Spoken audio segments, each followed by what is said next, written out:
नमस्कार दोस्तों, हम बात करने वाले हैं आरपीएफ कांस्टेबल 2025 में 3 मार्च की फर्स्ट शिफ्ट में आए हुए जीके और जीएस के प्रश्न के बारे में। उससे पहले आपकी जानकारी के लिए बता दूं कि यार सारे के सारे क्वेश्चन एकदम ऑथेंटिक है। उससे पहले अगर वीडियो पर पहली बार आए तो वीडियो को एक लाइक दबा दीजिए और जो चैनल है ना उसे सब्सक्राइब कर दीजिए। यार आपके एक सब्सक्राइब से बहुत मोटिवेशन मिलता है। तो चलिए शुरू करते हैं। गाइज, हमारा पहला क्वेश्चन है कि यूनेस्को की अमूर्त संस्कृति विरासत में कौन से मेले को जोड़ा गया। तो कुंभ मेले को यूनेस्को ने मानवता की अमूर्त सांस्कृतिक विरासत की सूची में शामिल किया है। दिसंबर 2017 में दक्षिण कोरिया के जेजू में आयोजित यूनेस्को के सत्र में कुंभ मेले को यह मान्यता मिली थी। यूनेस्को ने इसे पवित्र घड़े का त्योहार भी कहा है। ठीक है। और कुंभ मेले के बारे में कुछ इंपॉर्टेंट फैक्ट देख लीजिए, जैसे कि कुंभ मेला हरिद्वार, इलाहाबाद, उज्जैन, नासिक में 12 साल की अंतराल पर आयोजित होता है। गंगा सागर मेला कुंभ के बाद दूसरा सबसे लोकप्रिय त्योहार है। यह पश्चिम बंगाल में मनाया जाता है। ठीक है।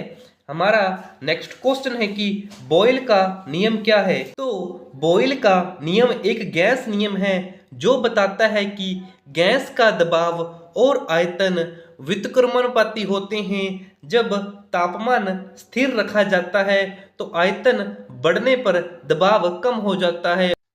गाइस, हमारा नेक्स्ट क्वेश्चन है कि एलपीजी में मुख्य रूप से क्या शामिल होता है। एलपीजी यानी जिसे रसोई गैस भी कहा जाता है। तरलीकृत पेट्रोलियम गैस में मुख्य रूप से प्रोपेन और ब्यूटेन गैसें होती हैं। यह हाइड्रोकार्बन का मिश्रण है। एलपीजी में कार्बन और हाइड्रोजन परमाणु होते हैं। एलपीजी में मुख्य रूप से प्रोपेन, ब्यूटेन, प्रोपिल और ब्यूटिल, पेंटेन आदि पाए जाते हैं। ठीक है। और एलपीजी को कुकिंग गैस या कैनिस्टर गैस भी कहा जाता है। यह रंगहीन और गंधहीन तरल होता है और आसानी से वाष्पित होकर गैस बन जाता है। ठीक है। हमारा नेक्स्ट क्वेश्चन है कि थार रेगिस्तान की क्या विशेषता है। थार रेगिस्तान उत्तर पूर्व में अरावली पहाड़ियों से लेकर उत्तर में पंजाब और हरियाणा तक, पश्चिम तट पर कच्छ के रण तथा उत्तर पश्चिम में सिंधु नदी के जलोढ़ मैदानों तक फैला हुआ है। यहाँ की मिट्टी वर्ष भर सूखी रहती है, जिससे हवा से कटाव की आशंका बनी रहती है। ठीक है। गाइस, हमारा नेक्स्ट क्वेश्चन है कि सिंगापुर भारत समुद्री अभ्यास 2024 का आयोजन कहाँ हुआ है।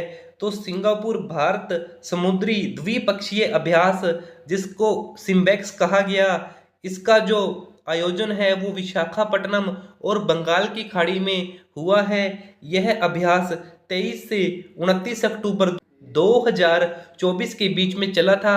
इस अभ्यास का मकसद भारत और सिंगापुर के बीच रणनीति साझेदारी को मजबूत करना था और इसके 2 चरण थे। पहला चरण था बंदरगाह चरण, जिसे 23 से 25 अक्टूबर तक चला, और दूसरा समुद्री चरण जो 28 से 29 अक्टूबर तक चला था। हमारा नेक्स्ट क्वेश्चन है कि मौलिक कर्तव्यों का उल्लेख किस अनुच्छेद में है। तो भारतीय संविधान के अनुच्छेद 51A में मौलिक कर्तव्यों का उल्लेख है। और इससे जुड़े हुए कुछ इंपॉर्टेंट फैक्ट देख लीजिए, जैसे कि 42वें संविधान संशोधन अधिनियम 1976 के जरिए मौलिक कर्तव्यों को संविधान में जोड़ा गया। सरदार स्वर्ण सिंह समिति की सिफारिश पर मौलिक कर्तव्यों को संविधान में जोड़ा गया था। 86वें संविधान संशोधन में, जो कि 2002 में हुआ, इसमें एक और मौलिक कर्तव्य को जोड़ दिया गया, तो टोटल 11 मौलिक कर्तव्य हो गए। ठीक है। हमारा नेक्स्ट क्वेश्चन देखो, इससे रिलेटेड ही क्वेश्चन पूछ लिया गया था कि मौलिक कर्तव्यों को किस देश से लिया गया है। तो भारतीय संविधान में मौलिक कर्तव्यों को सोवियत संघ से लिया गया है। ठीक है। हमारा नेक्स्ट क्वेश्चन है कि किस अनुच्छेद में समान नागरिक संहिता का उल्लेख है। तो भारतीय संविधान के अनुच्छेद 44 में समान नागरिक संहिता का जिक्र है। यह अनुच्छेद राज्य के नीति निर्देश तत्वों में शामिल है। यह समान नागरिक संहिता का मतलब है पूरे देश में सभी नागरिकों के लिए एक समान कानून। इस कानून के तहत विवाह, तलाक, विरासत, गोद लेने, उत्तराधिकार जैसे मामलों में सभी धार्मिक समुदायों के लिए एक ही जैसे नियम होंगे। ठीक है। हमारा नेक्स्ट क्वेश्चन है कि महात्मा गांधी ने 1920 में कौन सा आंदोलन किया था? तो महात्मा गांधी ने साल 1920 में असहयोग आंदोलन शुरू किया था। यह आंदोलन शांतिपूर्ण तरीके से आजादी पाने का था। यह गांधी जी का पहला जन राजनीतिक आंदोलन था और असहयोग आंदोलन की शुरुआत 5 सितंबर 1920 को कलकत्ता में कांग्रेस के अधिवेशन में असहयोग आंदोलन की शुरुआत हुई। दिसंबर 1920 में नागपुर अधिवेशन में कांग्रेस ने असहयोग आंदोलन को अपनाया था। इस आंदोलन का मकसद था कि ब्रिटिश सरकार से सहयोग वापस लेना और स्वराज हासिल करना। ठीक है। हमारा नेक्स्ट क्वेश्चन है कि भारत में सबसे अधिक वर्षा किस क्षेत्र में होती है? तो भारत में सबसे ज्यादा जो बारिश मेघालय के मासिनराम में होती है। यह दुनिया का सबसे ज्यादा बारिश वाला इलाका है। मासिनराम मेघालय के पूर्वी खासी हिल्स जिले में स्थित है। ठीक है। और इससे जुड़े हुए कुछ इंपॉर्टेंट फैक्ट, जैसे कि यहाँ साल के 12 महीने ही बारिश होती है। यहाँ औसतन हर साल 11,871 मिलीमीटर बारिश होती है। यहाँ बारिश की 90% मात्रा 6 महीनों में ही हो जाती है। यहाँ जुलाई में सबसे ज्यादा बारिश होती है। ठीक है। हमारा नेक्स्ट क्वेश्चन है कि 38वें राष्ट्रीय खेल कहाँ आयोजित हुए? तो यह खेल उत्तराखंड में आयोजित हुए। यह खेल 28 जनवरी से 14 फरवरी 2025 के बीच में आयोजित किए गए थे। इन खेलों का आयोजन देहरादून में हुआ था। ठीक है। और इनसे रिलेटेड कुछ इंपॉर्टेंट फैक्ट देख लीजिए, जैसे कि इन खेलों का शुभांकर मौली था। मौली उत्तराखंड राज्य के पक्षी मोनाल से प्रेरित था। इन खेलों में देश भर से आए खिलाड़ी भाग लेने आए थे। इन खेलों में उत्तराखंड के खिलाड़ियों ने भी बेहतर प्रदर्शन किया। हमारा नेक्स्ट क्वेश्चन है कि ईरान के कौन से राष्ट्रपति प्लेन क्रैश होने के कारण मारे गए? तो ईरान के राष्ट्रपति इब्राहिम रईसी प्लेन क्रैश होने के कारण मारे गए थे। ठीक है। ये पॉइंट पूछा हुआ था आपके एग्जाम में। हमारा नेक्स्ट क्वेश्चन है कि प्रसिद्ध जगन्नाथपुरी का मेला किस हिंदू महीने के अनुसार आता है? तो हर साल यह मेला आषाढ़ माह के शुक्ल पक्ष की द्वितीया तिथि को मनाया जाता है। ठीक है। हमारा नेक्स्ट क्वेश्चन है कि भारत में हरित क्रांति का जनक किसे कहा जाता है?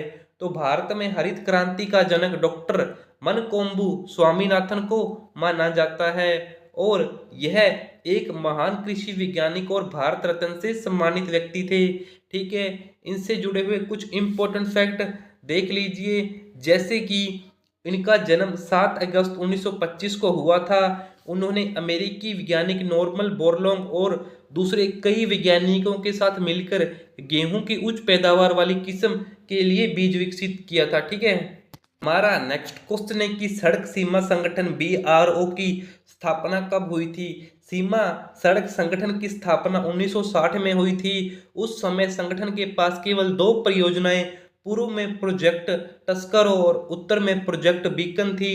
आज इस संगठन का 11 राज्यों और 3 केंद्र शासित प्रदेशों में विस्तार हो चुका है।